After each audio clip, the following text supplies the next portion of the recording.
Gaurav sir, you can go ahead. Okay, so good afternoon, all. I welcome you all to the fifth session of our 7-day development program titled Mindsets, Knowledge Sets, Skill Sets for 21st Century Youth Innovations and Adaptations. Today, we have among us Dr. Ruchi Gupta. She is an experienced educator currently working at Sri Bhagat Singh College, University of Delhi. She obtained her doctoral degree in commerce. She has also completed a certified course on strategic social media marketing from Boston University. Dr. Ruchi Gupta is the recipient of ICBM AMP Academic Excellence Award 2017 in the category of Best Professor in Advertising. Dr. Gupta has authored 2 books on advertising. She has been invited as a keynote speaker and the conference chair at the conference held at Queen's College, University of Oxford, United Kingdom. She was also the session chair at conference organized by European Academic Advertising Academy in Slovenia and at IPAG Business School in France. Apart of that, she is a member of reviewer board for Athens Journal of Business and Economics, Greece. She has reviewed papers for a number of journals and conferences, including conference organized by European Advertising Academy and European Marketing Academy. Dr. Gupta believes that every day is a learning day in the life of an academician. Now, with the same thought, ma'am will take the session on trends in digital marketing. But before starting the session, a gentle reminder to all that after Dr. Gupta after Dr. Gupta sessions, there would be a question answer session from the questions that we have received through the responses, and all the attendees are requested to post their questions in the question section instead of chat sections. Now, over to you, ma'am. Thank you so much, Gaurav, for that introduction. And at the outset, let me congratulate the entire team of SRCC IQAC, the patron, Dr. Kaur, the principal of the college, Dr. Sharma, the coordinator of IQAC team, Mr. Gaurav Rana, Dr. Shikha, Ms. Suman, Ms. Varda. Thank you so much. And my congratulations for putting together this program, the 1-week program, which is meant for the faculty members and the students. And let me also thank you for making me a part of this program.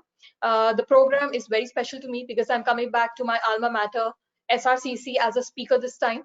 And it gives me immense pleasure to be a part of this program. So thank you so much for that.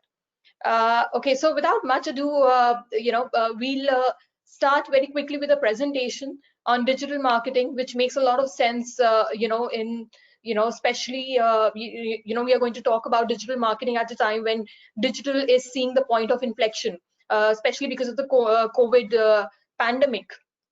And the discussion that we are going to do today probably is also going to help you understand the various strategies that the marketers have been using during this time as well. So I'll just start with my presentation now.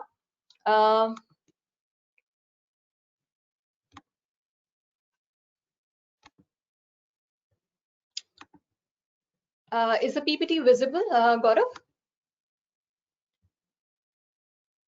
Yes, ma'am. It's visible. Is visible? Okay. So as I said that, as you know, that the session is on the trends in digital marketing. Before I start, just let me tell you that, the ambit of digital marketing is quite vast. And probably, in one session, we cannot cover every part of digital marketing, every aspect of it. So what I'm going to talk about in today's presentation, obviously the trends in digital marketing, which is the first part of my presentation. And once we understand what are the trends, we'll try to see in the second part of the presentation how the marketers are, making use of the various strategies that we are talking over here to communicate with the customers during this pandemic. So that would be the second part of the presentation. So let us start. Okay, now what is digital marketing? Basically, it's that component of marketing where you are using the internet and the online technology and combine it with the digital technologies and devices in order to promote your products and services. Now, to understand this definition better, what we'll do is we'll have a look at this digital marketing landscape.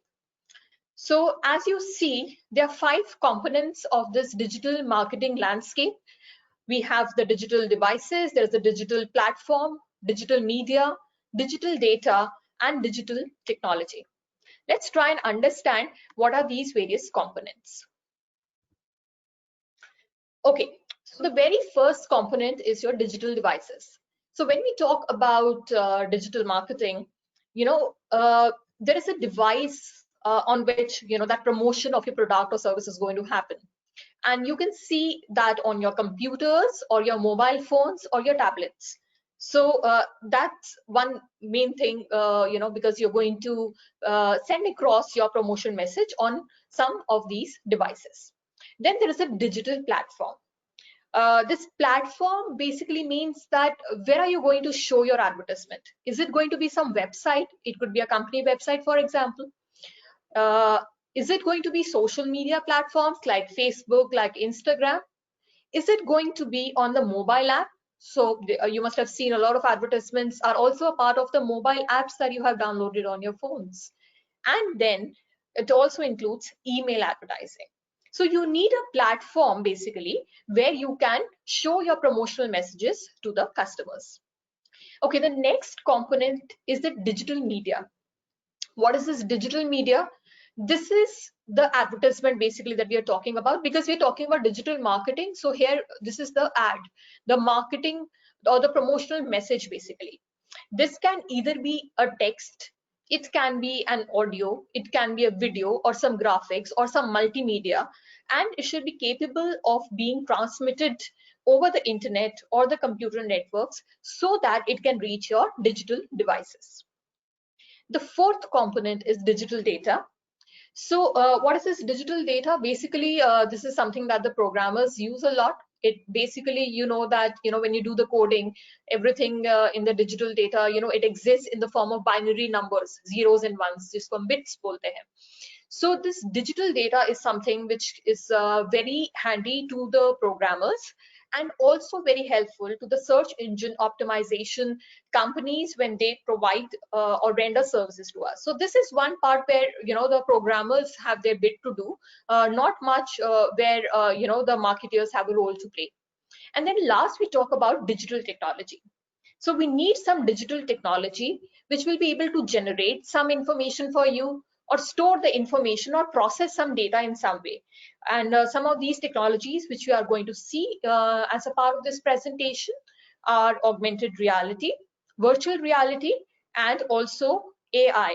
That is your artificial intelligence and how it can come to help marketer in a lot of ways. Okay, now as I said that there are a lot of digital platforms where you can show your promotional messages. So let us say this is one ad by Samsung on Facebook. So Facebook is one platform. Instagram is another. This is one ad on Instagram. Basically social media platforms, both of them. It could also be an email ad. So if you see this ad, this is an ad which comes, a lot of ads, come in our inbox every day. These are email advertisements. And just to point out over here, over the years, that email advertising, it has started losing its importance because of the fact that it is seen as a junk mail by the customer. Okay, so this could also be one digital platform. Then another platform could be your Facebook messaging app, which is your messenger. So if you've noticed, and if you're using messenger, there are ads which you can see on the messenger. Also, this is an ad by Lenskart, which you can see on the messenger. It could be a pop-up ad on a website. For example, this is a pop-up ad for Lenovo. When you're just seeing a website, there's an ad which pops up. So that's a pop-up ad, and you can actually use this company websites or other websites as another digital platform for showing your promotional messages. And then there are mobile apps. For example, over here I have taken an ad which I saw on Cam Scanner. So an app that you use for scanning of the documents. So as you can see over here, this is an ad for Airtel Thanks, right? So we see a lot of ads on mobile apps also now. So if you have mobile apps like InShots, which is for reading of the news, or Wink Music, all these mobile apps, I'm sure you would have noticed, a lot of advertisements or the promotional messages which are delivered on these mobile applications as well. Okay, now let us try and understand this, that there's a growing interest towards digital transformation. So if I see the trends, now this is something which has been taken from Google Trends. Over the last decade, as you can see from the figures over here, there has been a growing interest towards digital transformation of organizations. So people have been talking about moving from a situation where you were creating those platforms to improve the process. You will have to move towards a point where technology would come to your rescue in order to create customer experiences in such a way that it entirely changes the definition as to how your brand is interacted with. And it has been said by a lot of experts that the businesses who are able to actually use technology to deliver customer experiences through innovative solutions are going to be the ones who are going to be successful. So when we talk about this growing interest towards digital transformation, the same type of figures you will see if you try to see Google Trends, that there is a growing interest towards digital marketing as well. And why is that? Because of the various benefits of digital marketing. So when we talk of the benefits, we talk about targeted marketing campaign, high conversion rates, cost effective, it's able to engage the customers, it strengthens the brand awareness, it can be easily tracked, it can be measured easily, and digital technology can be used to create customer experiences. So these are the various benefits. I'm not going to take up all the points over here, but one thing I'll very quickly want to explain about targeted marketing campaign. A very significant part of digital marketing is that you can actually reduce a lot of marketing waste by choosing your desired audience. That means you can choose, in case of digital marketing, who exactly is going to see your ad. So if there are some participants who probably have promoted their Facebook page at any point of time, you will understand that if you're promoting a Facebook page, for example, you can exactly choose your target audience. Do you want your ads to be seen by males or females? Which particular age group? Which particular geographical area? Which particular state, city? All these refinements can be made when you are choosing your target audience, and you ensure that you're reaching out to your desired audience rather than just throwing out your advertisement in the open and for anybody to consume. So what you're trying to do over here is you're trying to define your target audience for your product and then reach out to them. Okay, now a very big benefit of digital marketing is that it relies on visual content. Though we do see messages which are text messages, also audio messages also, but a lot of digital marketing these days is happening through the visual content. And as I said, that visual content is very powerful. As you can see some of the figures over here in the diagram over here in the picture, I'm just going to take up two prominent things over here.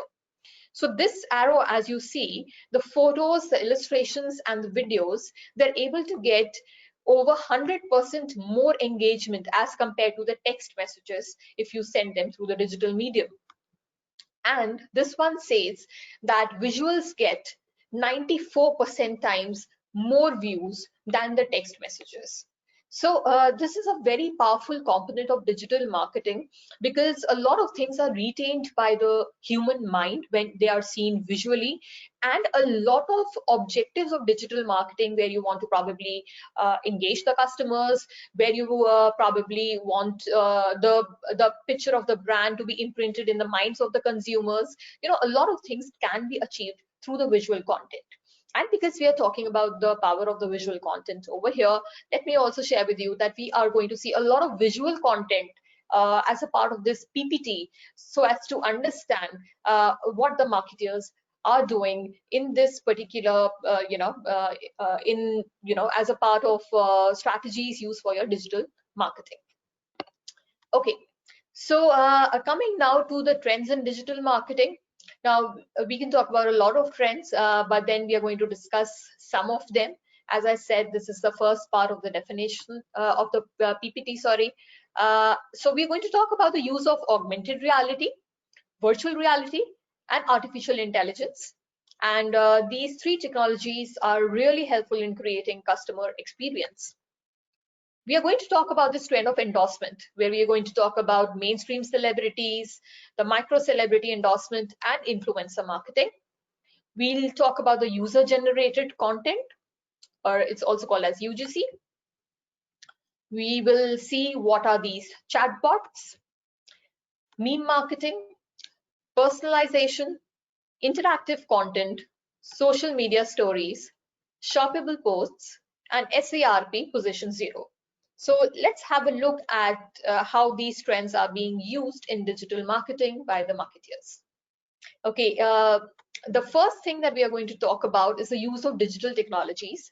And in this particular part, we are going to talk about augmented reality and virtual reality.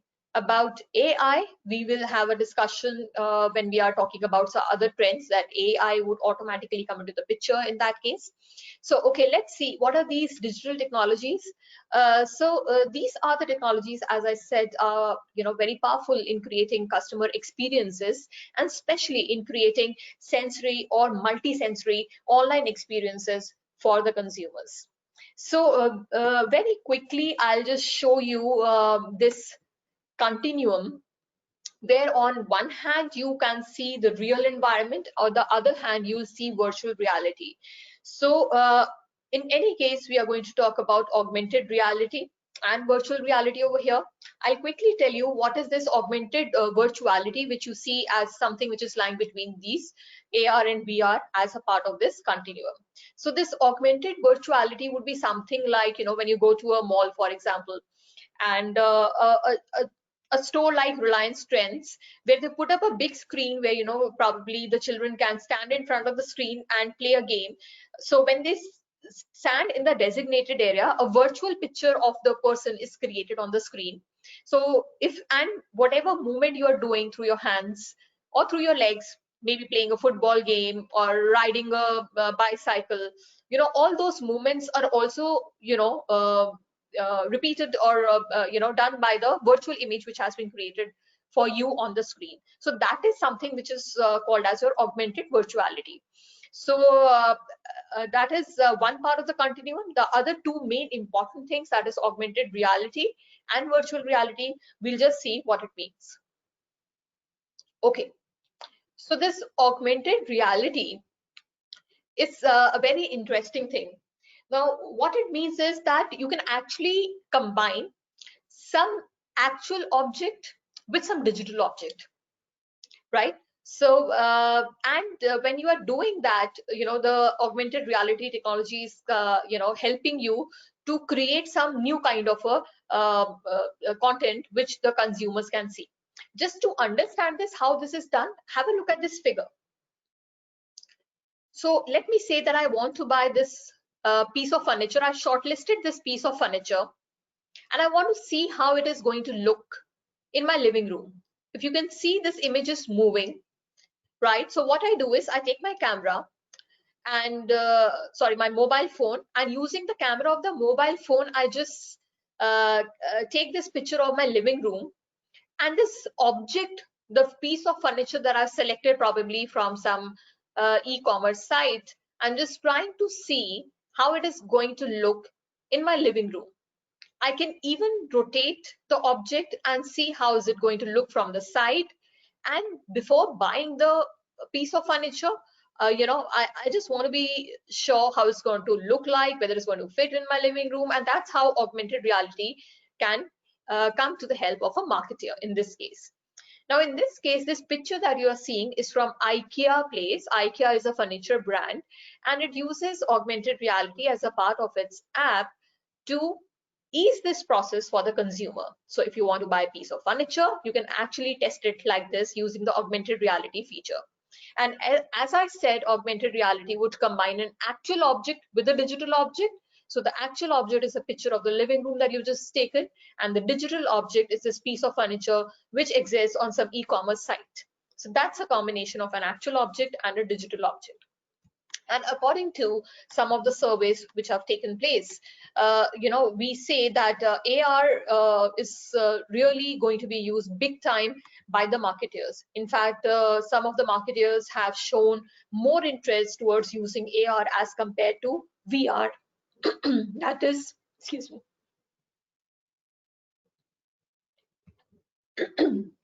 So augmented reality, but the marketeers have shown more interest to use augmented reality as compared to virtual reality. To take up some examples over here, what the brands have been doing as far as use of AR is concerned, let's take this example of Lenskart 3D try-on. So all of you who have this Lenskart app on their phone, a lot of you would have seen this 3D try-on feature of Lenskart. So what Lenskart is offering is, as a part of this AR feature in its mobile app, you can scan your face, you can choose a spectacle, and you can see how exactly this spectacle is going to look on your face. You can and how are you going to do it? You just take your camera, you scan your face, you can move your face towards the left and the right to see how the spectacle is also going to look from various angles. And before buying, you would actually be able to try it on your face. Then IKEA app. So I've already shown you how IKEA has been doing that. The previous picture that we saw in the previous slide has been taken from IKEA Place only. So for trying a piece of furniture at your home, you can make use of this augmented reality. And then there is this jewelry brand, Carrot Lane. So what you've done is you scanned your hand and you're seeing how this ring that you have selected would look on your hand. So that's the use of AR by marketeers and the brands. Okay, now if we talk about the travel and tourism industry, this is a very interesting thing with some of the the developers, the app developers especially, have started using in certain countries of the world. So if I talk about travel and tourism, have a look at this. If somebody is in Rome and there's this Roman Colosseum, which is a very famous tourist destination over there, you can just pick out your phone and take a picture of Roman Colosseum, and a particular app will tell you exactly what place is this and will also give you some information about this tourist destination. And then a very interesting thing, all of us are aware of Google Maps, right? So the Google Map will help you reach your desired destination by showing you the way. Some of the apps in Europe and US, they've started using AR direction in maps. So you can actually put on your camera, choose your desired location, and it will actually guide you, like this real time. I hope you're seeing that the picture is moving. I hope you can see that. So it takes you to your desired location, and this is actually, these kinds of AR direction in maps are actually a part of some of the mobile applications that some marketeers are offering in certain countries of the world. Okay, now coming to virtual reality. Let's try and understand what is this virtual reality. So this augmented reality was a combination of an actual object with a digital object. Virtual reality is actually creating some similar environment where the customer can experience and some kind of an environment. Now over here, what you see is some animated kind of a simulated environment which has been created for a city for playing of a game. Now this is some kind of a animation which exists especially when designing of games, but these days marketeers have started using virtual reality for creating real environments in some way in order to offer an immersive experience to the consumer. So if I am probably okay, let me explain it in the next slide and show you how it's going to happen. But before that, let us also just point out that again, surveys have shown that the companies have shown a lot of interest to invest in the VR technology. Let's try and understand why. Okay, so how the brands have been using it. Let's have a look at this Honda Civic car. Now, this is a 360-degree car tour that Honda Civic created. So if I'm sitting at home and I want to see how this Honda Civic car looks like, I can actually go and have a look at the 360-degree car tour. Now over here, the picture is just showing you the exteriors of the car. The actual 360-degree tour would also show you the interiors of the car, and therefore would enable the consumer to experience the car, to have that immersive experience, so that he probably wants to shortlist a car or wants to buy a car. He can probably have a 360-degree car tour before actually going to the showroom or before buying the car. Okay, when I talk about the real estate industry, let me say that you are in the real estate business. There are some apartments that you want to sell, and there is a sample flat that you have created. Now, there is a 360-degree tour of this sample flat which you can create, so that the customers can sit at home and they can have a look at the sample flat. Now, when the customer is having a look at this 360-degree tour of the sample flat, as a part of his screen, he's also given some kind of a control, which I'll show you in the next slide. So what is this control?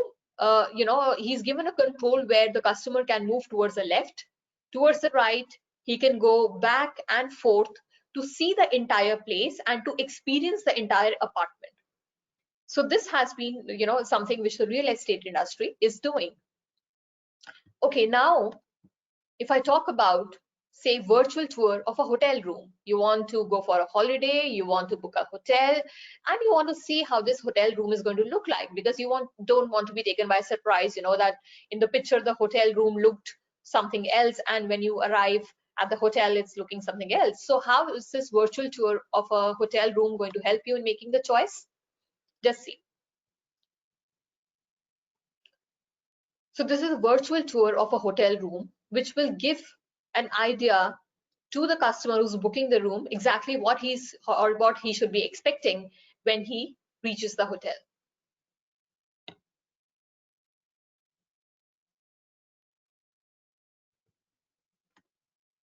Okay. And then in travel and tourism industry, we say that a lot of places of interest or tourist destinations, what you can do is you can actually make or design 360-degree tours of those places. Now, if you see towards the right-hand side of the screen, do you see this part? Now, do you see these 4 arrows which will allow you to go towards the right and the left, or move towards the top and the bottom? And also these 2 controls where you can zoom in and zoom out.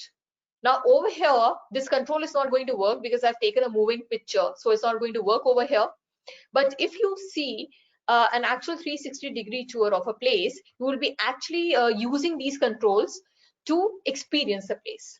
And if you would want to do it, what I can suggest to you is that all of you who have a Make My Trip app installed on their phones, please go to this part of the Make My Trip app. Do you see this top 4 virtual tours? Virtual tours to escape the quarantine blues. So if you go to this part of Make My Trip app and click over here, what you will see is the virtual tours of some tourist destinations. Some of them are the Disney World in the US, and Louvre Museum in Paris, and a couple of other places. And you will see that as a part of your screen, you're given the control to move around the place and experience the place. So this is the power of virtual reality, and that's why we see a lot of marketeers have shown interest in investing in VR technology. Okay, now coming to the next trend in digital marketing, endorsement by mainstream celebrities, micro celebrities, and influencers. Now, endorsement, okay, let's talk about mainstream celebrities. So we say, as far as India is concerned, there are certain things which are really loved by people, as we call as the C's, cricket, cinema. So most of the mainstream celebrities come from, one of these fields. When we talk about mainstream celebrities, if I take the example of Virat Kohli over here, according to the latest figures which I could find, which was given in Economic Times in July 2019, Virat Kohli earns rupees 1.3 crore per Instagram post. So earlier, when these mainstream celebrities were doing the ads, obviously the ads we were seeing on television and we still see them, but now they are also posting this content on their social media handles. So this is one of the ads that you see on the Instagram handle of Virat Kohli, which is for the brand 18. This is another one which you see for the brand Wrong. The third one, which in fact, came out during the lockdown period only, where you can see Virat Kohli and Anushka Sharma. And this is an ad for Unacademy, which is an online learning platform. Makes a lot of sense during lockdown because as we know that a lot of us are, pursuing online courses during the lockdown period when we are quarantined. So this was an ad which came out recently. And let's have a look at some figures now. Let's see some of the arrows. Just notice the first one over here. Do you see more than 54 lakh likes or views for this ad? The second one, more than 26 lakh views.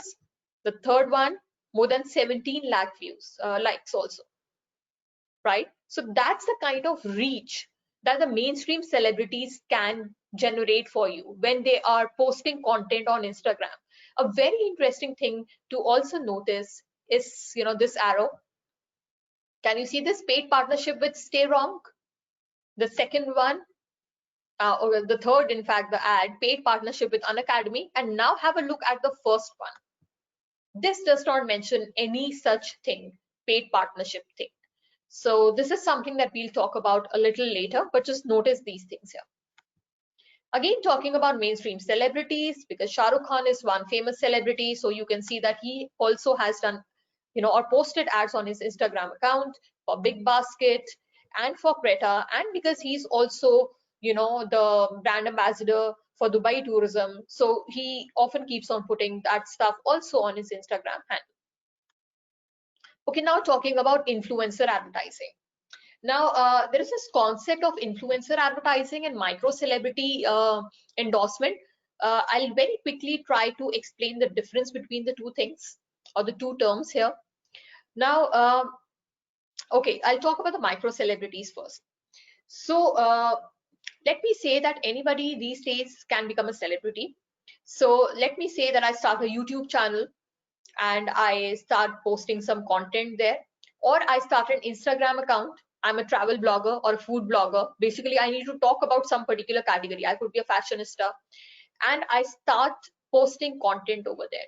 So over a period of time, people start liking my content, my follower base is going to grow, and that's how the companies start approaching me for some promotional messages or for some endorsement purposes.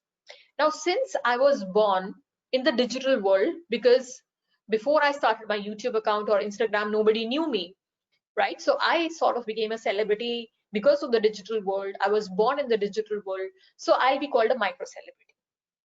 Then who is this influencer?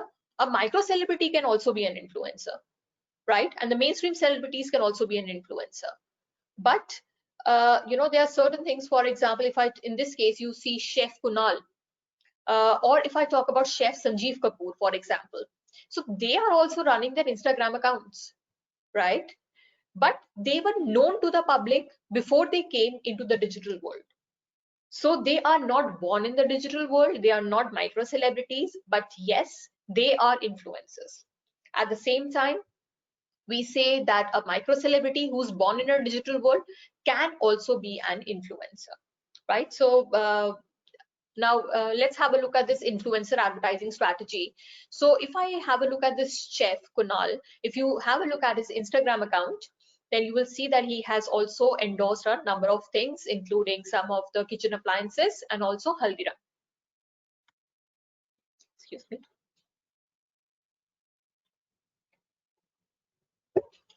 Okay, now if I talk about the benefits of endorsement by micro celebrities and influencers, okay, before this, this is the micro celebrity Shille Sethia, who actually started posting her singing videos on YouTube and became popular. So this is an ad for Maybelline, as you can see over here, for the Maybelline eye pencils. Now, when we talk of the benefits of micro celebrities and influencers, we say that micro celebrity endorsement is a strategy which is definitely much economical because there are lower costs associated over here as compared to what you would pay to a mainstream celebrity. So to Virat Kohli, probably you are paying 1.3 crores for one Instagram post, but the costs are much lower in case of micro celebrities and also some of the influencers, and therefore the companies who have a lower budget, they can actually reach out to the micro celebrities.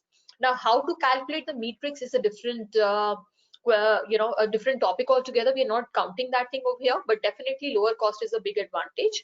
And why high engagement rates? Because the micro celebrities are, most of the times they are interacting with their followers, so they do their live sessions, they sometimes reply to the comments on their posts, and the people who are following them, they feel more connected to a micro celebrity, right? So if you are probably putting a comment on Shah Rukh Khan's post, probably you're not going to get a reply back, but some of the micro celebrities are doing it for their followers, and therefore they have higher engagement rates with their followers.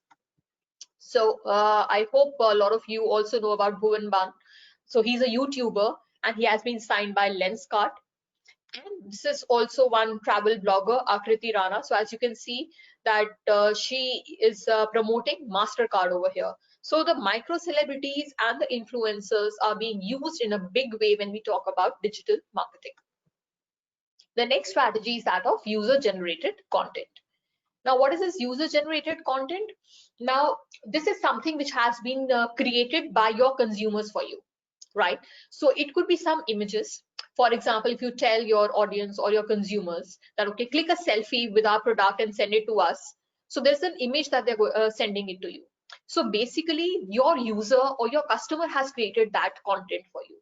Similarly, there are certain videos which might be uploaded by your consumers for you. For example, during 2015, during the IPL season, Pepsi had asked people to make Pepsi ads and upload them on the YouTube. And the people who won basically the contest, they were given IPL tickets and some other goodies. So here the people were creating videos, basically Pepsi ads as a part of that contest. And because people were creating it, it is your user generated content. Similarly, it could also, the UGC or the user generated content can also be a text. For example, if I run a contest, the write a slogan from my brand, it would be a text in that case, and it could also be an audio. Now, what we say is that why should marketers use user generated content? Because if as a part of the contest, for example, when you say that, okay, send us your selfie, for example, and you want to feature that selfie on the social media platforms or your handles that you're using, the user would be very excited. Now, the example over here that we are seeing is something that a contest which Ashirvad Atta is running these days, and it is talking about trying my recipes. So it has asked the people to send their recipes and a picture of the recipes which Ashirvad Atta will showcase on the social media handles. Now, as you can see over here, there is some Kanchan Bajaj. So her name is there and the picture of the recipe is there. So when her name is put here on the brand's social media page, so probably she'll be excited to share it with the people known to her, right? And she is sharing some of this stuff, your content can go viral. And because a lot of people would want to participate in such contests, they are following your Facebook page and your Instagram page, they are sending recipes to you, so there is a lot of customer engagement which is generated. So this is one very big or a plus point of a user generated content as a digital marketing strategy. This is another example where Make My Trip asks people to share their travel stories. So people who have booked a holiday using Make My Trip, they send their pictures and their pictures are put as a part of the travel stories in the Make My Trip app. In fact, if you want, you can even take permission of the consumers over here to post these pictures, their travel stories on their social media platforms. In fact, it is always good to take permission of the consumers to use the content that they have created for you, for using it for promotional purposes. And a very big point or plus point over here is that it is a very economical affair for the company, for the marketers. Why? Because the consumer is creating it. It doesn't cost you anything. You just are promoting what the consumer has created, and when you promote it, the consumer is excited to share it. Okay, now coming to what is a chatbot, use of chatbots. Now, a chatbot is basically a computer program which is based on artificial intelligence. Now, a lot of us, I'm sure, have used chatbot in some way or the other. It could be a different thing that probably we are not aware of it. So just let me try and explain what is this chatbot and how this artificial intelligence system or the software helps you in achieving the kind of conversations that you're going to want to do with the brand. Okay, have a look at this phone and the conversations which are going inside the phone. So I hope you can see that inside the phone, the conversations are moving. Now, this shows how a chatbot can help you in fixing an appointment. So the customer says that I want an appointment for a haircut, and the chatbot is showing the various options to the customer in terms of various places that he can go to, and the chatbot is asking for a preferred time. So the customer chooses the time, and then you can book an appointment here, right, with the help of a chatbot.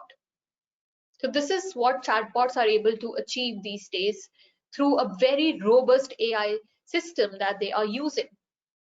And it is being used in various other ways also. For example, when you order food on Swiggy or Zomato, there is a tracking bot, order tracking bot. कि आपका order कहाँ तक पहुँचा. So that's also an example of a chatbot. Now, what are the advantages of chatbot? You don't need a 24/7 service which will be provided by your customer care executives. So you do not need the customer care executives over here. That is one big point. And 24/7 service can still be provided to your customers, and you can actually achieve customer satisfaction when a robust AI system used in your chatbot can help the consumer achieve the kind of conversations that he was looking at. And obviously, as we can see, that there can be an instant response to the customer queries.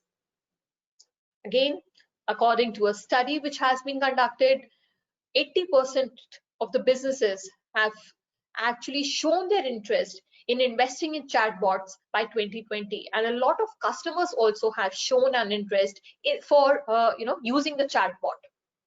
Now, just to take another example very quickly, in one of the countries, what MasterCard did was it used this chatbot where a customer could get a lot of information instantly on the credit card that he was holding by MasterCard. So suppose I asked MasterCard, okay, that how much money did I spend in the month of February 2020? The MasterCard will exactly tell me, okay, this was the amount that you spent on the credit card, right? Because it is based on the AI system. Now, and then it will ask me, do you want a bifurcation of that amount that you had spent? If I say yes, it will show me the bifurcation. It shows me various other options. If I show, okay, just show me what are the offers which are available on my credit card, it will start showing you that offers also. So the financial companies are also using it, and this chatbot is able to just meet the requirements of the customers, ensuring that the customers are satisfied. So there are lots of or various types of chatbots. We are not going into the detailed discussion, but there could be a troubleshooting bot, there could be an e-commerce bot, a training bot, and an order tracking bot. Okay, next we talk about meme marketing. So a lot of people who belong to the young generation would understand what is this meme, and we'll try to understand how the marketeers are trying to use it. Okay, so a meme basically is a humorous content that you have created. It could be a picture, it could be an audio, it could be a video, it could be an image, or something, some animations that you're using, and some humorous content, जैसे आप इधर देख सकते हैं. So what basically people do is they find this content humorous, They probably, for example, okay, let me take this another example also. For this, for example, if you talk of the second example, which says कुछ दोस्त इतने कंजूस होते हैं कि एक extra bedsheet देने में भी कंजूसी करते हैं. And if you have a look at this arrow at the bottom, this is an ad by Big Bazaar. Now, if there is, especially the youngsters, if they find this content funny, then they will tag some of their conjuice friends in this post, right? And probably that person will also tag some more friends over there, or share these memes, maybe, with others.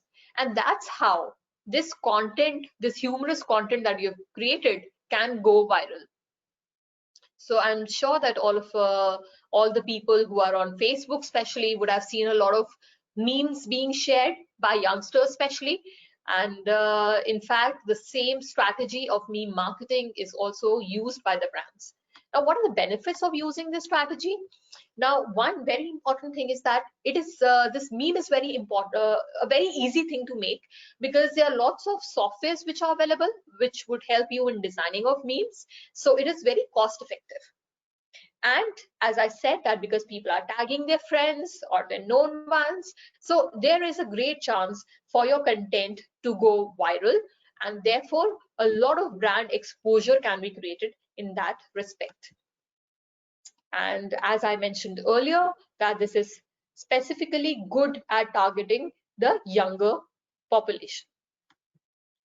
Okay, the next strategy is that of interactive marketing. Now, interactive marketing basically is going to make use of some content which people can interact with. You can either click on something, you can swipe, you can just touch the screen and interact with that content which has been created. And because you are able to interact with the content, therefore this strategy helps in achieving better customer engagement. Now, brands have been using various types of strategies to make their content interactive. Some of these are quizzes and polls, augmented reality ads, and 360-degree videos. Okay, if I talk about, say, quizzes and polls, this is one such ad by Kerala Tourism. In fact, not an ad, it's basically a poll has been created over here. And it says, out of the two places in Kerala, which one would you prefer? A sunrise at Munnar or a sunset at Varkala? And you can probably just click at the picture and you have already, entered the poll and given your opinion over there. There could be other examples. For example, this is an ad by Home Bliss, basically a brand that helps you designing your home. So it's also running a quiz which says, okay, that which cushion are you going to choose for your sofa? Is it going to be number 1 or number 2 or maybe 3 and 4? And this particular ad says that, okay, reply with 1, 2, 3 or 4 in the comment box, and then you enter that poll, right? So basically people are interacting with the brand in this way. There are various other ways in which people can interact with the brand in order to have some immersive experiences created. Okay, I won't go into the details of this particular contest. This is Swiggy Voice of Hunger contest, which was run on Instagram sometime in February 2019. So because time doesn't permit me, so I won't be able to explain it over here, but anybody who's interested in reading a good case study in digital marketing, I would suggest to go through it. And as I said, there are other ways of creating interactive marketing for your content for your consumers. We have already talked about 360-degree videos and how they're able to, provide immersive experience to your consumers. For those who are interested to see the 360-degree view of our Taj Mahal, you can go to YouTube and see the 360-degree view of Taj Mahal also.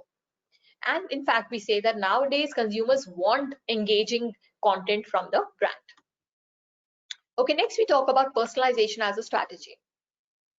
Now, we say that it has become important for the marketers, especially these days, to create personalized content or messages or emails for their customers. To take an example, let me say that, okay, I have an Ola Cab mobile app on my phone, and sometimes I use the Ola cabs, for commuting. So some of the cabs have a tab, right, where you can say play the music. So what happens is that sometimes when I book a cab, I sit in the cab, they greet me and say, "Hi Ruchi, do you want to continue listening to your previous playlist of music?" And depending on the answer that I give and the interactions that I'm making, it will probably play that my personalized playlist, for me. Similarly, an apparel brand, Limeroad, because the AI system tells it that what kind of shopping I'm doing, therefore it gives me or sends me personalized messages, and it tells me, okay, since blue is your favorite color, so we recommend these dresses for you. To some other customer, based on their shopping history, they might say, okay, this green is the favorite color, and because you like saris, so this is these are the products that we are recommending for you. So that is the example of personalization. And as a customer, I really find this thing very appealing when the brands are doing it for me. Another example is of a music app, Wink, which probably most of us are using also on our phone. So if you go and see towards the end of the screen, there is one option of radio. When you click here, you can see this option of my station. So what is this my personal station? Now the artificial intelligence system knows what I'm listening, what kind of music I'm listening to on this app, and it has created a playlist for me, which is personalized for me. And this playlist doesn't generally not it is not necessarily containing all those songs that I've heard before, but based on my listening history, the AI software has generated the list for me and created it as my personal station. So all of you who have not tried listening to this thing before, you can probably try doing it on the Wink music app now. So that's the power of personalization and how marketers can do this thing or achieve this thing for the customers. Next is your shoppable posts. Okay, so shoppable posts are a great way to drive traffic to your product pages. Let's see how. This is an ad by Hometown on Facebook. Look at this arrow which is going to come. Now, if I'm interested in buying this furniture, I can go to the shop now option over here. And when I click over here, I will reach the product page and I can make the purchase over there. There is this ad of Europe hop on hop off service. And again, if I'm interested in booking this hop on hop off, I can just click on this book now and it is done. To take another example of a shoppable post, this is an ad on Instagram. If you see over here, this lady is wearing some necklace which has been tagged, and the price of the necklace is also shown over here. Now, if I want to buy this necklace, I can just click on this tab. Now, how the purchase will happen, I'll just show you in the next picture. The picture is going to move, so just see it carefully. So this is, tagged picture. It takes you to product page, you make the payment. That's how it is achieved. So a shoppable post helps in dramatically reducing the sales funnel, which means that it reduces the number of stages that the consumer is generally going to go through to make a purchase. So if you are interested, if the customer is interested, a click and it takes you to the company page, the product page, and you can buy the product there and then. Social media stories. All of us like sharing our stories on Facebook, on Instagram as consumers. The brands also like doing it. What are the benefits of the brands doing it? You can constantly engage with your followers, and it's a very cost-effective way. So once you've designed a content, you can put it as a part of your social media stories. Look at this arrow which is going to come towards the end of the picture. So this arrow means that you can give a reaction to the story if you like it, and you can also write some message to the brand. So this one is by Urban Ladder. So if you like the story, there could be different kinds of contents. You can give a reaction to the brand, and there are certain suggestions that you can add links to your social media stories, and you can use filters to make your content look more attractive. Now, one part of the social media stories is that they would generally disappear after 24 hours. But now, the social media platforms also have this flexibility where your social media stories are available in the archive sections. So if the marketeers want to use those stories again, they can always use them in for their future communications. Okay, this is the last one that we are discussing right now. What is this SERP position 0? This means search engine result page 0. Now, let me take up this example to explain what exactly this means. Now, let me say that I do a Google search on how to make lemon sauce for chicken. And this is what I get as the search results. Now, please look carefully at the arrows. This one. This is the first organic search result which I get. The content above it is not a first rank of search result. Now have a look at this arrow. The second arrow that you see over here is position 0, SERP position 0. That means before the first search result, for a lot of searches that you're doing these days, you see some content before the first search result, and this is called as SERP position 0. And according to one of the surveys, more than 65% people would click on this SERP position 0 that they see on the top of the page. And if the desired content is available to them, they would never go to the first rank of the page. So it becomes very much necessary for the marketers that their pages or searches are actually appearing in this position 0 rather than on the first position. And how can you do it? You can take actually the services of SEO companies, the search engine optimization companies, to help you achieve this. Okay, now the second part, very quickly we'll see some pictures to understand how the brands have been communicating amid this COVID-19 crisis or amid this pandemic situation.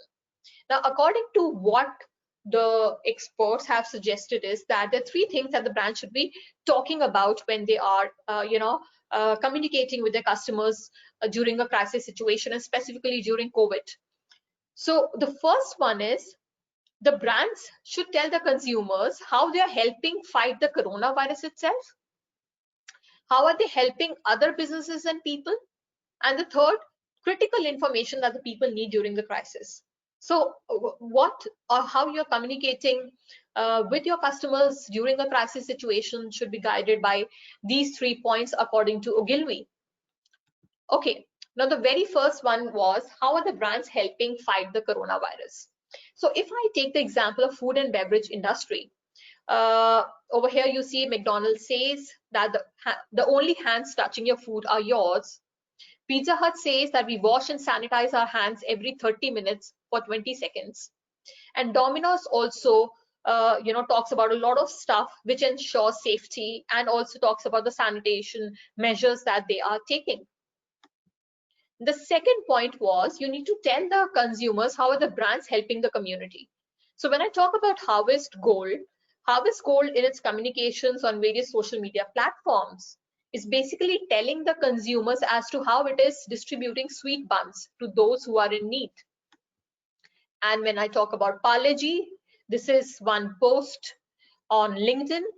So they're talking about the distribution of 3 crore packets of Parle-G to the people who need it. And if you look at these figures for the LinkedIn post, the reactions are close to 25,000 and 1,700 comments on this particular post. So you can see the kind of interactions that such a post has generated amid the pandemic situation. And according to, again, a survey, it has been found out that a lot of people who belong to Generation Z would actually want to adopt those brands which are socially responsible. Okay, the third point was, giving that critical information to the consumers. So if you have a look at the first example, this is what actually Snapchat did in US.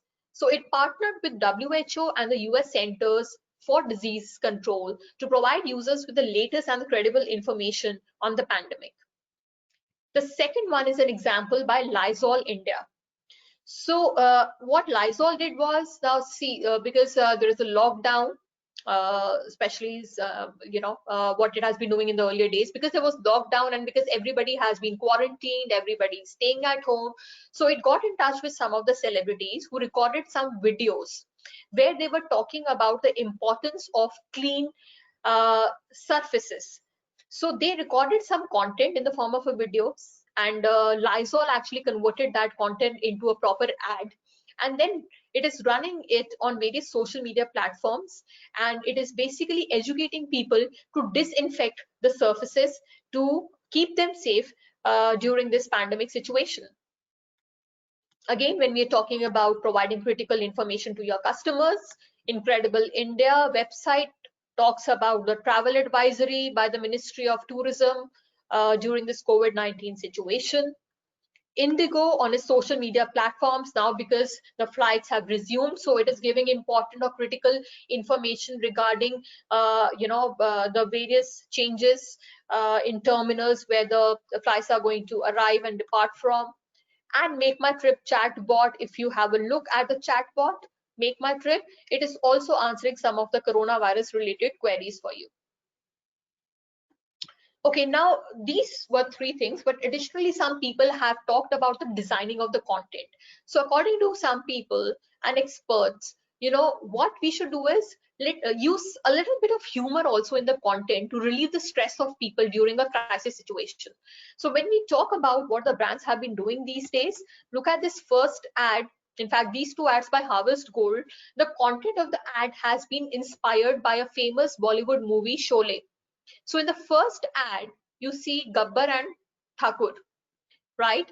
And because the ad is, encouraging promotion of social distancing and avoiding shaking of hands, so Gabbar says to Thakur, "Ye haath humko mat de Thakur." The second one, where you can see Jay and Viru, right? Those characters from Sholay, they say, "Ye dosti hum dur se nibhayenge."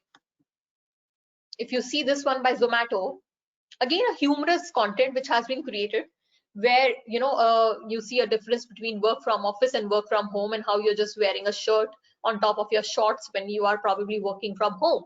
So some amount of humor in the content would help to relieve the stress of people during a crisis situation.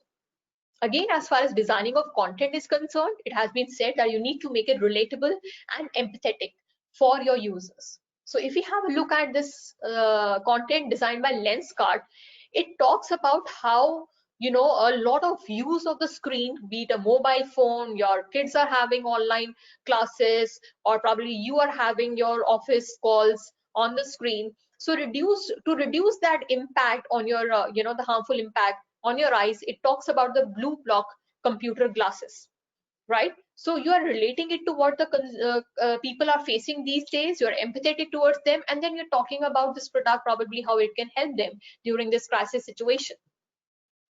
Okay, now what are the strategies that we use when we design this content? One thing is use topical content in brand communication, right? And Amul has always been known for using topical content. So in the first picture, you see the Amul girl, she's applauding the Corona warriors. The second one is by Kit Kat, which talks about practicing social distancing. The third one shows Big Basket, where you talk about wearing of masks. The next one, Parker Pens, drawing the line Lakshman Rekha. Danzo is talking about Dalgona coffee, which is which is trending during COVID-19. I'm sure a lot of people who follow or who have an account on Facebook and Instagram, they know that this is such a thing which is trending these days. So the Danzo is doing that as a part of a topical content, and a lot of brands have also talked about social distancing through the logos. So this is what you have for McDonald's here. So similar content or social distancing has been shown through the logos by Audi, also by BMW also. Next strategy, when we talk of celebrity endorsement and influencer advertising. So Dettol basically partnered with this platform TikTok and approached Kartik Aaryan as a celebrity to come up with a video. Now, what is the objective of the video? It basically shows how to wash your hands according to the guidelines given by WHO, right? So this is how you're helping the consumers, educating them, and using the strategy of mainstream celebrity endorsement. Okay, this is something that maybe you people have seen during the last week, how Karan Johar had colored his hair on his birthday, right? So he's showing that he got this Godrej Expert hair color, and he used it, and after use, this is how he looked like. So you can see the product being featured here prominently. Have a look at this thing, this arrow, paid partnership with Godrej Expert, and this arrow, more than 10 lakh views which have been generated. Surf Excel has used influencer Chef Ranveer, who's shown us cooking dishes at home and then using Surf Excel to remove the दाग. तो दाग अच्छे है campaign का एक extension उन्होंने use करा है, दाग घर पे रहेंगे campaign. Okay, another strategy is to tap the consumers through various digital platforms. Now, they could, as we saw earlier, that there could be various digital platforms. So Indigo was running till some time back an ad on LinkedIn where they were telling the consumers that they're staying parked and staying safe. Amazon Prime. Okay, all of us know that the OTT consumption has really gone up during the pandemic days, and everybody is basically watching Amazon Prime and Netflix. So this is an ad which came on one of the videos which were being watched on Facebook, and this is an ad. This ad came when the movie Bhoot was released on Amazon Prime. The third one is on an academy on Facebook Messenger, and it talks about the online courses, which again a lot of people are pursuing during the COVID-19 crisis. Another strategy is that of customer engagement. Keep your customers engaged. That is very important. So the very first example is by Design Home. They've designed a game which the consumers can play with them. The second one is an apparel brand where they tell you, okay, tag a friend for whom you want to win this outfit for, and the friend would be delivered the outfit after the lockdown is over. The third one is by Make My Trip. So Make My Trip is writing blog these days, and every day they are playing a live game with their consumers to keep them engaged. So this customer engagement is very important right now. User generated content. I've already explained it how Ashirwad Atta is using it these days by running the Try My Recipes contest. There is another one now which is started by SpiceJet because they have resumed the flights. So whatever customer feedback they are getting and whatever have been the consumer experiences during these initial days when the flights have been resumed, they are using it to put it on their Instagram. Why? Because this user generated content, because it is coming from consumers, and when they're talking about the pleasant experiences and about how their safety was the prime thing that the SpiceJet had considered, it gives a lot of trust to other people also. So they've used this as one of the strategies in the recent times. I just saw this a couple of days back that they're using it. Okay, another strategy is that of shoppable posts. We have already seen that you can just click at shop now and you can actually buy a product. So for those brands which are selling right now during the crisis situation, they are definitely, or they can definitely benefit using the shoppable post. There are some brands which are not selling, yes, but brands like Grofers, for example, in this case, you see shop now. Again, for Nescafe, you see this shop now. There's another arrow, Flipkart. So when you go to the shop now, it will take you to the Flipkart platform to buy Nescafe product. And the third one is for Disney and Hotstar Premium. It says subscribe. So subscribe is also a shoppable post because it is an actionable post. It will help you achieve the customer purchase thing over here. So it's a shoppable post. Then again, we see the brands. They are making use of social media stories. Netflix is putting the subscription rate as a part of the social media story. Swiggy is talking about how it is taking care of the delivery executives not suffering from coronavirus. And again, Swiggy is also using some user generated content. So some positive feedback that they are getting from the customers during this particular crisis situation, they are putting that as a part of the social media stories. Okay, now very quickly coming to the final takeaways. As we have seen, that digital is witnessing a point of inflection, also primarily because of this crisis situation where the digital content consumption has really gone up. Because this content, digital content is being increasingly consumed by people, we need to ensure that we need to, make the content more interactive, creative, and also relatable, especially in the crisis situation to your customers. Now, to become a digitally strong brand, it becomes very important to invest in digital technologies. So we need to invest and think of investing in, the AR, the VR, and AI as technologies, so as to create, immersive experiences for the consumers, because that's how, the customer experience would help in getting your competitive advantage also in some way here. Use personalized messages when you are, talking to your people. So just a random message thrown to a person would not be as well accepted as a personalized message. So when I sit in the Ola cabs and when I greet it as hello Ruchi, how are you doing, or do you want to listen to your music, so I find it appealing, right? So use that personalization thing in your digital messages. Use shoppable post, because they can generate a quick purchase. So that is one strategy that should definitely be used.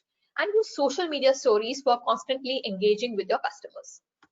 Now, talking about the crisis situation, what the brands need to do, as I said, it is very important that you keep your customers engaged. Play games with them, play quizzes, make some polls, use the AR thing to create those experiences, but keep them engaged, and assure your customers that you are doing your best to take care of their safety. And that is what exactly we have seen the brands doing. Another thing is use topical content to make your message more relatable to your customers. So we have seen a lot of topical content that the brands have been using. That is one strategy that definitely should be taken care of. This is a time when the brands need to be seen as socially, morally, and ethically responsible. And build a positive brand attitude now. Why? Because this will help you later on. This positive brand attitude, when the customers feel that yes, this brand was with us during the crisis situation, it will definitely reap benefits for you sometime in future. Okay, so we've been talking about adjusting to the new normal, how this world is going to be after the COVID situation, or especially the lockdown is over, because the COVID situation might continue for some time. So very quickly, talking about this contactless thing that we've been talking about, and we have been saying that contactless is going to be the new normal, right? So if I want to buy a product and I don't want to go to the store, right, just to take care of my safety, I probably would want to experience the product in some AR app or VR app, and then I would want to buy it. So that's a contactless buying for me. There's people are also talking about contactless dining. Zomato is writing articles on it. So how it would be achieved is something I won't be able to explain in detail right now, but you definitely need to partner with aggregators like Zomato and Paytm in order to achieve this contactless dining. I would also suggest that read some bit on it. It's pretty interesting. So BMW has already created a contactless experience for the service of their cars. So this is one ad that they are running on LinkedIn these days, probably because they feel that a lot of professionals might be using BMW car. So it's just a contactless thing. You just book an appointment, sitting at home, the car would be taken from your place, would be serviced, a virtual tour of the car would be shown to you when it is serviced, and the car would return back to you, and you can just make the payment using a platform like Paytm. Adjusting to the new normal would definitely require talking to your customers, laying more emphasis on the safety aspect. So in the first figure, you see that I see these mails in my emails, where Zomato is talking about how they're ensuring safety. Lenskart talks about how a consumer talks about, delivering of the spectacles to the customers in a very safe and sanitized way. And Uber has come up with guidelines as to what measures the drivers are going to follow, considering the safety of the consumers.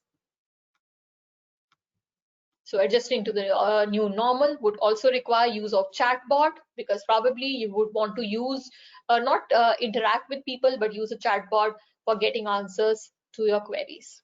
And finally, some food for thought, some research areas which probably can be used in terms of adoption of technology by consumers, be it AR or VR or a chatbot. You can do a lot of research in the endorsement area when you talk about mainstream celebrities, especially on the social media platforms, micro celebrities, and also influencers. Remember we talked about this Virat Kohli ad on Instagram. So some of them mentioned about the paid partnership and some of them did not mention.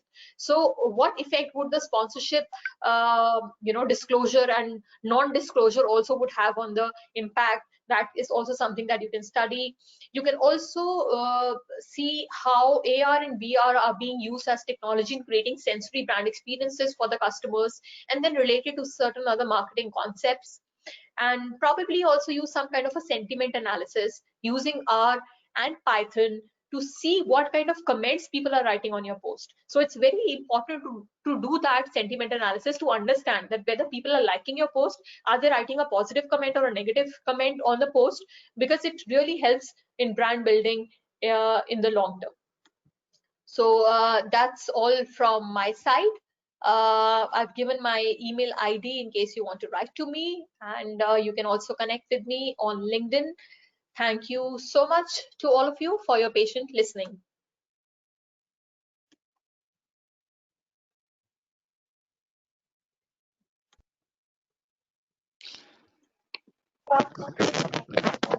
Hello.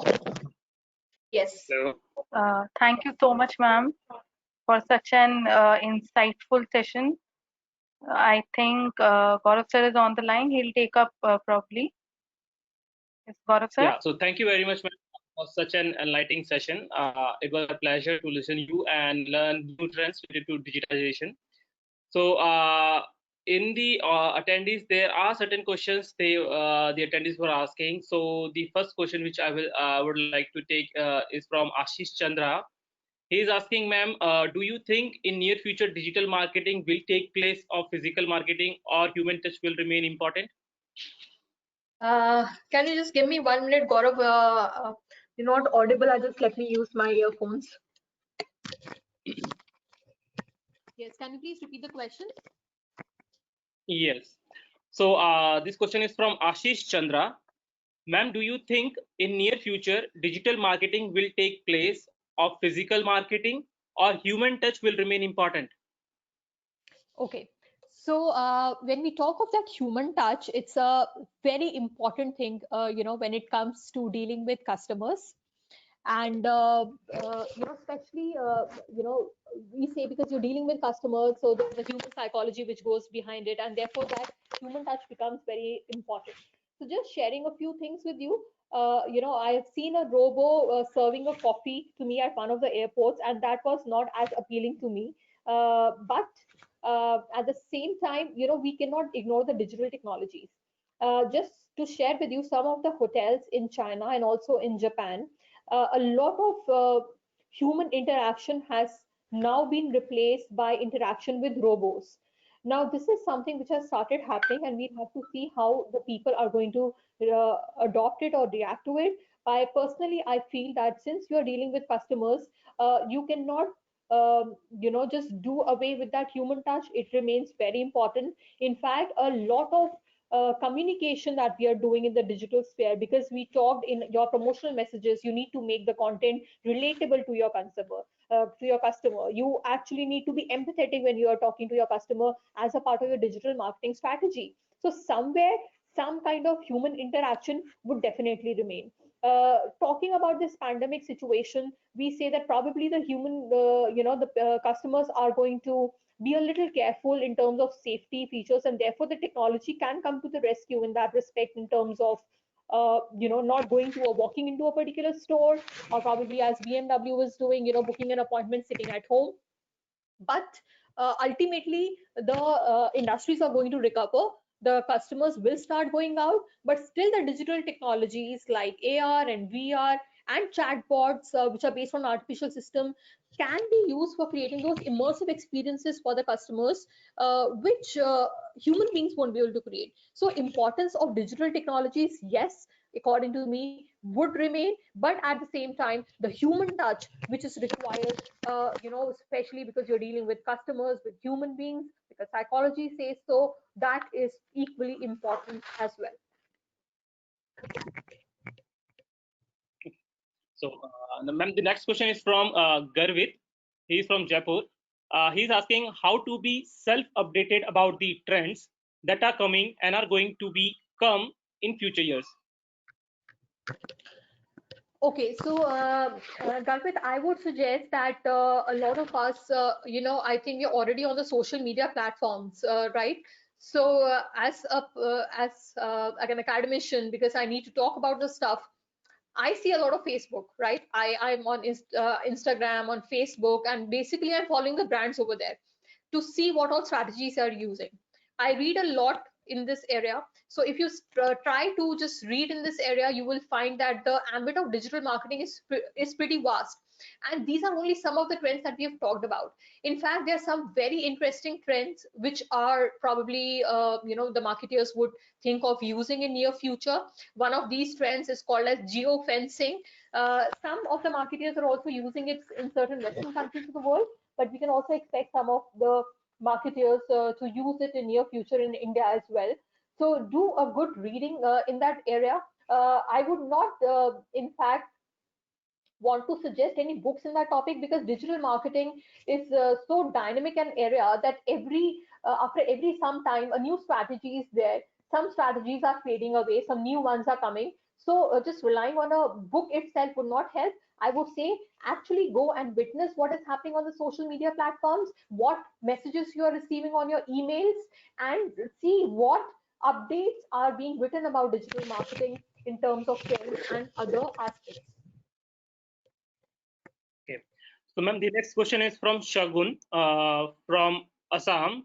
She's asking, what does a beginner need to know when he or she wants to opt for digital marketing? Okay, so I think the basic place where you start from is, where we just started from, understanding what are the digital marketing landscape. We talked about the five components, and we feel, an important understanding of those five components is very important. So a very, a simple thing that I want to share with you, which I could not include as a part of this particular presentation, that understanding every component would require a lot of stuff. For example, we talked about the digital media platforms. So in a very layman language, I explained to you that, okay, there is a social media, and there is email, and there are mobile apps. But if you go into the basics and try to understand the concepts, because I've done courses over here, so there is something which is called as earned media, which is something called as, a paid media, and also owned, paid, and earned media. So these are the three types of media. You need to see which one works for you, right? And if you want to start with, probably, a lot of online platforms are running these courses these days. A lot of them are free also. If you do not want to earn a certificate, you are free to just join it and learn. So start with a very basic course of digital marketing where you learn the basics, and then only try and venture out into some more sophisticated technology, courses which talk about the technology aspect of it and the other aspects of digital marketing. So that could be a very good way, especially when you're sitting at home. During the lockdown period, I would recommend try searching for some courses on edX or Coursera and other platforms as well. They are, making the content available to you. It's up to you. If you want to spend time, you can actually learn a lot in that particular area. Yeah. So, ma'am, now there are last two questions which probably require the same answers. So I'll read out the questions. So first question is from Kumari Sandhya. She is from Bihar. She wanted to know, I would like to know about how people can how can people who lived in rural areas and they have skills of making too many artistic things like clay toy, bamboo toy, and decorative things, how they can digitally sold it. And another question is from Dr. Achal Arora, and she is asking, uh, what is the strategy to promote YouTube channel, and is it true that we can earn from social media platforms? Okay, so first I'll take the first question. Since you're talking about how to promote that, if you have some kind of an art and you can come up with something which you think that you can sell to some audience, and if you're living in some particular area, so I would suggest, as what I learned from digital marketing, you can actually start a Facebook page or an Instagram channel or even YouTube. But in this case, I would suggest Instagram more, because if you are coming up with something, you want to show pictures to sell it to your clients, you can do it through Facebook or Instagram more effectively if you're showing the pictures. So you need to start a page first. That is one thing. Now, to start with, if you want to promote your page, you have to make some payment. Now, please understand that when you are promoting, say, a Facebook page, it is not a very expensive thing on Facebook. But what you need to be very clear is that your products cannot start selling immediately in various areas. So you need to build up a strategy, which is a gradual strategy.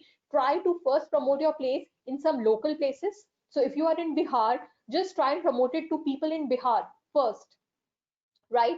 Tell them that this thing is available. Gradually expand it to people who are probably staying in other parts of India. And if the business grows big, you can always grow international.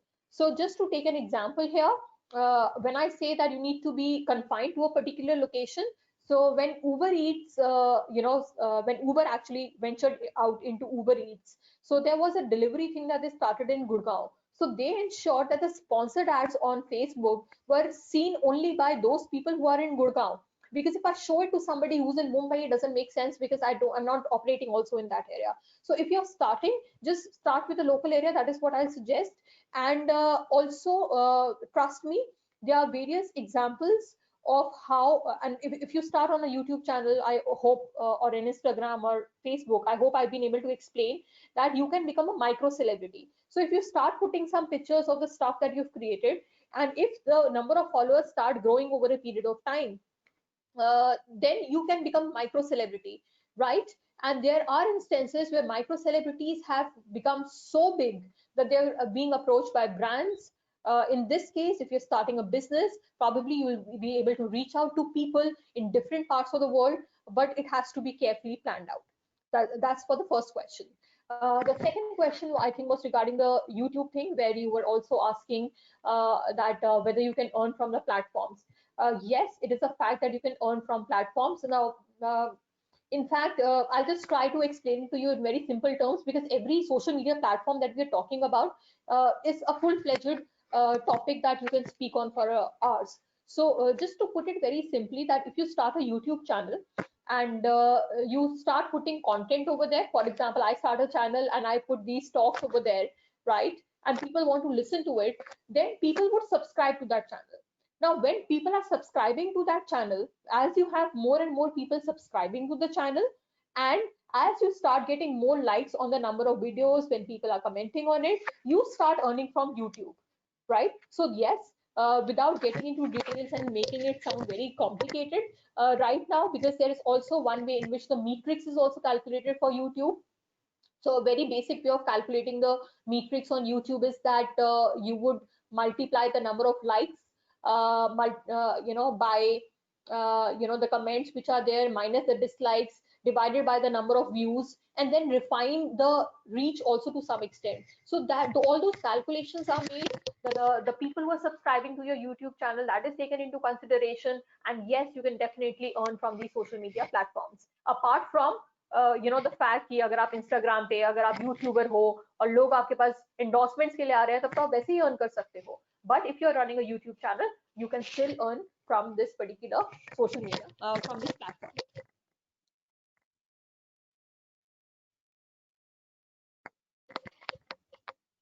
Gaurav, am I audible?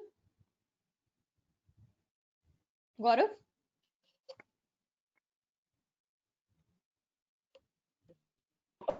Now, let me. Hello, ma'am. Yes, Gaurav, I can hear you now. Hello. Hello, am I audible? Yes, yes. Yeah. So thank you very much, ma'am, for such an enlightening session, and you have beautifully answered all the questions. So now let me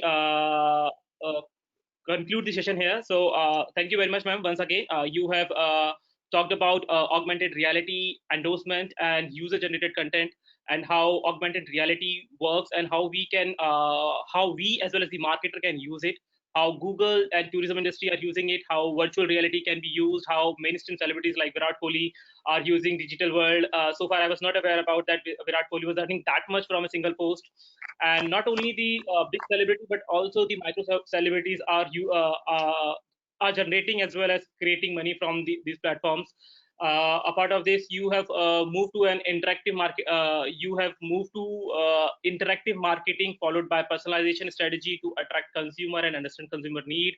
How shoppable post can be used for reducing sales funnel, and how the most important part is how Generation Z is focusing on specific brand which are socially responsible. So that was very beautiful, and you have covered all the aspects related to the digital marketing as well as the new normal which you have covered. So once again, thank you very much, ma'am, for such an enlightening sessions. Thank you, ma'am. Yeah, so thank you so much for listening patiently and giving me this opportunity to share some of my thoughts with all of you. So thank you so much. Yeah. So now there is a last announcement for the attendees that we have tomorrow we have a session at 4 o'clock. This